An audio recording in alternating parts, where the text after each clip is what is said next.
pihak sa pamilya.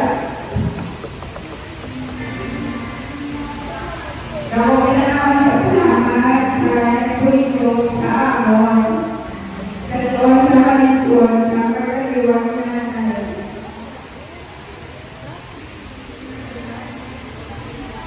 Sa financial health, in kind, sa inyong sitpo at oras, naging hatag na lagi na salamat. Nakumilit na bulig na makahagan-haganan ang among makabuglay sa sininagion. Dahil na had lived 82 wonderful years, kag makadigman naman na lako ang kasya. Si nanay sa babae na mabakot. Mapinalagaon na asawa na inalipanan ng iyon sa iyong mga kabataan. The best na lola sa amon ng iyong mga apo.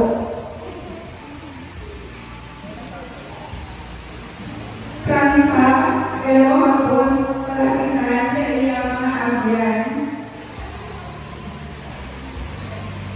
Pagsaliwat, sa mga nagpulig ka nagatulog kay nanay, isang siya uli pa as nasubok na nataliwan na siya malamong inasalamat. Hindi ko kamo mag-isa-isa, pero ang Diyos na mahala ang magbalik sa inyo sa minuto ayaw kay nanay. Tunay na kalangga ay naman nanay kalilawon kami sa inyo. Sa liwat, kailangan ko din salamat.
Para sa aton yung mga Kristiyano Katoliko.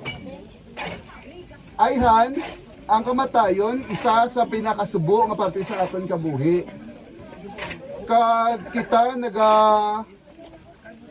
nagakasubugid sa pagkamatayon man sa aton utod. Apang, landawon naton sa isa ka perspektibo nga si Jesus mismo napatay mismo. Kag nanaog man gani sa mga minatay para sila mabanhaw. Kung amo kita gali dapat mapatay gid para kita mabanhaw man. Amo ina nga sa Katoliko nga pagtuo, walang tawa naton ini puno gid sa paglaom.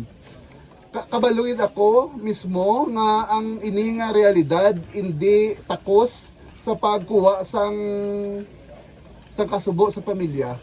Apang ang Dios mismo ang magahatag sina nga healing sa sina nga kasulhay sa balatsagon sa inyo sa iyation.